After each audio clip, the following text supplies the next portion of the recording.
초대교회의 교회 공동체의 그룹을 보면 한 세 종류가 있었다고 생각이 들어요. 첫째는 바로 이제 본토백의 유대인들. 그들은 아람어를 썼든지 또는 히브리어를 썼든지 대개는 이제 아람어를 썼죠. 그 다음에는 이제 본토에서부터 사정이 있어서 외국으로 떠나서 외국에서 살면서도 하나님에 대한 신앙을 잃어보지 않았던 소위 말하는 디아스포라 유대인들이라고 표현하죠. 그 사람들은 모국어인 아람어, 히브리어를 잘 못하기 때문에 그때 당시에 세계어였던 헬라어를 주로 했던 사람들이죠. 그래서 유대인들이 그렇게 두 그룹으로 나눠졌습니다. 본토백이 유대인들을 히브리파 유대인이라고 말하고요. 디아스포라 유대인들을 가리켜서 헬라파 유대인들이라고. 사도행전을 보면 이제 과부들에 대한 분류를 그렇게 해놓고 있죠. 거기다가 세 번째 그룹이 이제 이방인 그룹이었던 겁니다. 이 세 그룹 중에 베드로는 바로 본토백이 히브리파 유대인의 거장이었다고 말할 수 있습니다. 갈릴리 어부 출신의 요한의 아들 시몬, 그리고 예수님 앞에 신앙 고백을 정확하게 잘하는 바람에 베드로라고 하는 이름까지도 직접 받은. 그래서 베드로의 사도성, 사도직에 대해서 반대하는 사람은 아마 의심하는 사람 단 한 명도 없었을 거라고 생각합니다. 히브리파 유대인의 거장이고 야고보와 동시에 예루살렘 교회의 두 기둥이었던 것이 사실이고요. 자, 그런데 비해서 본래 사울이라고 했던 이 사도 바울은 예루살렘 혹은 본토에서 태어난 사람이 아니라 저 소아시아, 길리기아 다소에서 태어난 디아스포라 유대인이었고요.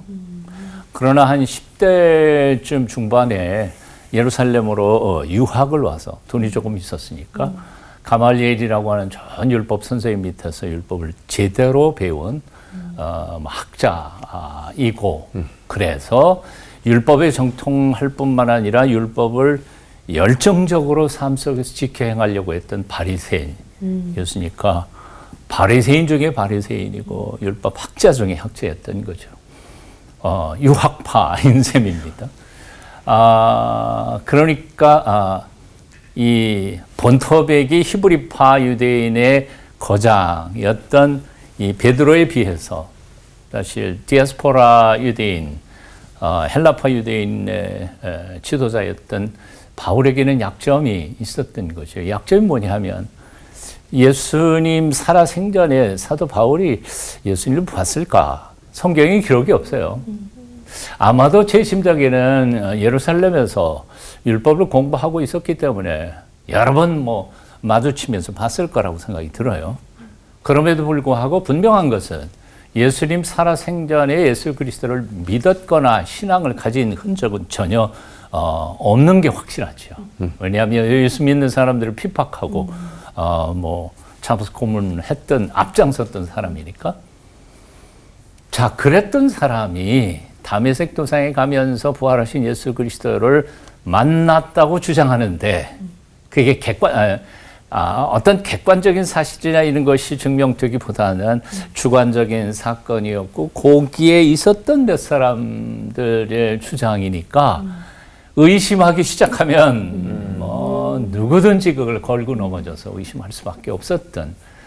그래서 사도 바울은 마지막 순간까지도 아까 우리 김 목사님 말씀하셨던 것처럼 사도회의에서 사도권을 예루살렘 회의에서는 공식적으로 인정했음에도 불구하고 갈라디아 지역에 있는 교회들에서 예루살렘 교회에서 보낸 사람들 몇몇 사람들이 사실 예루살렘 교회에서 공식적으로 보낸 사람들이 아니라 히브리파 유대인들 중에 아주 과격한 공식적인 공의를 받지 않은 사람들이 갈라디아 전 지역에 사도 바울이 전했던 교회들을 찾아다니면서 분란을 일으켰던 것, 그것 때문에 편지를 쓴 게 바로 갈라디아서이거든요. 그 편지에도 그런 것처럼 사도 바울은 자기 사도성에 대해서 마지막 순간까지도 많이 고생을 합니다. 심지어는 3차 전도여행 마지막 끝나는 그때까지도 예루살렘 교회로 올라가면서 그 문제 한쪽 편에 많이 힘들었고 로마 교회, 로마서 속에서도 로마 교회에 대해서도 그런 잡음들을 많이 들었던 게 사실입니다. 자, 이렇게 보면 베드로와 사도 바울의 차이점이 참 극명하죠. 사실 두 사람이 다 만만하지 않을 만큼 성격이 급했고 또 아주 날카로웠습니다. 뭐 베드로가 말고의 귀를 자를 만큼 성격이 급했건 모르고 잘 아는 사실이고요. 사도 바울도 베드로보다 더 했으면 더했지 모자라지는 않았을 거라고 생각합니다. 자, 그런데 이렇게 성격이 급했는데도 불구하고 말년의 두 사람을 보면 둘 다 그렇게 부드럽고 성숙해 있는 모습을 본 거지요. 사실 베드로도 그렇습니다. 그의 편지들 속에 보면 힘들고 어려운 믿음의 후배들을 위하여 이런 자상한 편지를 보내죠. 너희 염려를 다 주께 맡겨버리라. 이는 저가 너희를 권고하심이라. 후배들을 사랑하는 마음이 참 뜨거우셨던 것 같아요, 베드로가. 너희 염려가 많지, 나도 알아. 근데 다 맡겨. 하나님께서 너희를 돌보고 계시잖아. 이 부드럽게 쓰시는 베드로, 과거에 젊었을 시절의 베드로의 모습하고는 전혀 달라요. 바울, 디모데, 새까만 후배 목사, 젊은 목사, 그리고 자신이 낳은 믿음의 아들이라고 하는 디모데에게 첫 번째 편지에서 이렇게 고백하죠. 나는 죄인 중에 괴수라. 그가 젊었을 시절에 남의 잘못과 허물 하나도 용서하지 못하고 칼날처럼 비판하고 정죄했던 사람이 내가 죄인의 괴수야. 그런 고백을 하는 걸 보면 많이 성숙해가죠. 마지막 디모데 후서에도 보면 바로 내가 올 때에 마가를 데리고 와. 그가 내게 유익한 자가 돼.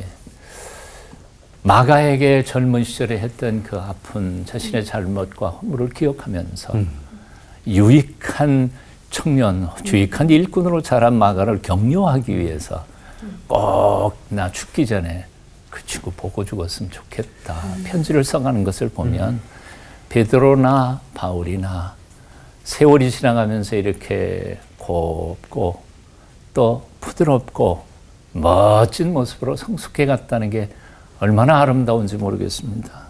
저는 이런 생각해 봅니다. 우리도 지금은 실수 많이 하고 이렇게 부딪히고 저렇게 부딪히고 싸우기도 하고 그러지만 어느 정도 나이가 든 다음에는 정말 베드로처럼 바울처럼 그렇게 곱게 부드럽게 그렇게 사랑스럽게 늙어가면 좋지 않을까 생각해 봅니다. 박 목사님 말씀하셨지만 다른 건 틀린 게 아닙니다. 바울은 바울다워야 했고 베드로는 베드로다워야 했습니다. 나하고 다르기 때문에 그 사람은 내게 꼭 필요한 사람이고 다르기 때문에 우리가 함께 사역을 해갈 수 있는 것 아닐까. 힘내십시다. 아멘. 달라서 고맙습니다. 아멘. 기도하겠습니다.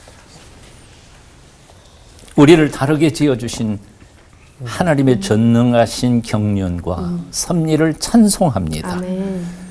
우리가 당신의 거룩하신 섭리 가운데 다르게 지어진 그 삶을 통하여 하나님께서 맡겨주신 다른 사역들을 훌륭히 잘 감당하는 저희가 되게 도와주시옵소서. 아멘. 예수님 이름으로 기도합니다. 아멘. 아멘. 굉장히 흥미진진한 게 두 사람의 관계거든요.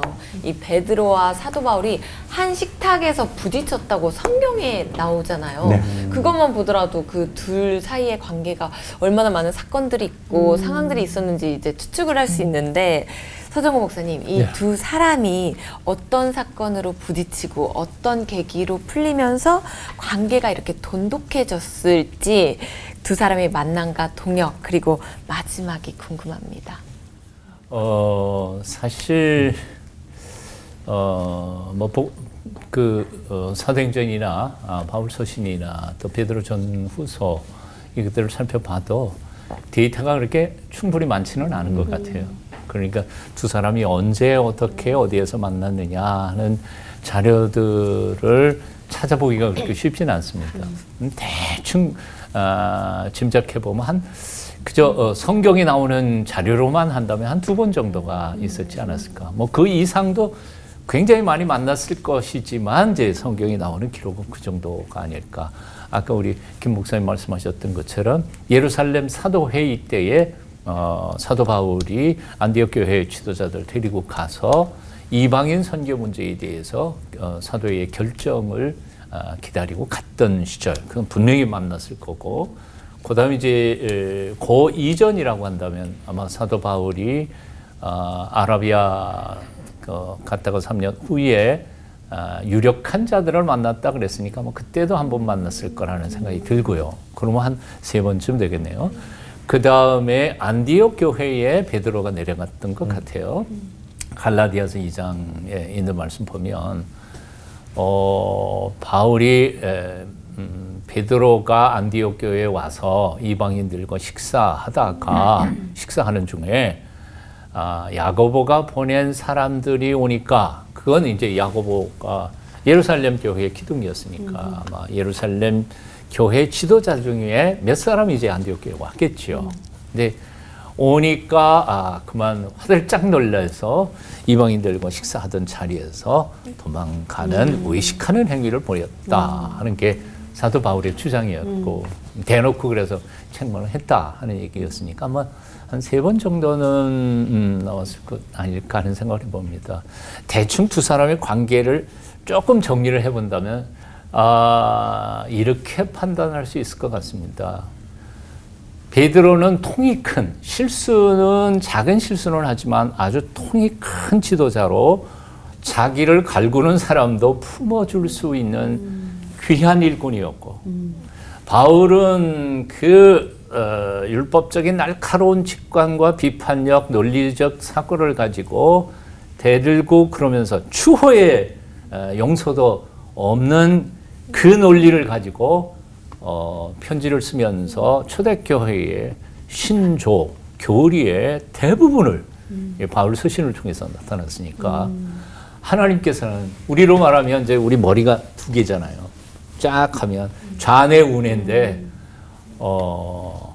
어쩌면 사도 바울은 좌뇌처럼 그렇게 해서 잘 학문적인 신학적인 바탕을 세워가게 하셨고, 하나님이 베드로는 통 크게 다 품어가지고 그가 활동할 수 있도록 길을 열어주면서 초대교회의 부흥 그리고 복음의 역사를 가능케 했던 사람이 아니었던가.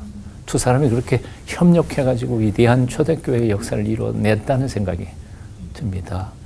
참 하나님의 너무 놀라운 경륜이 아닐까 하는 생각.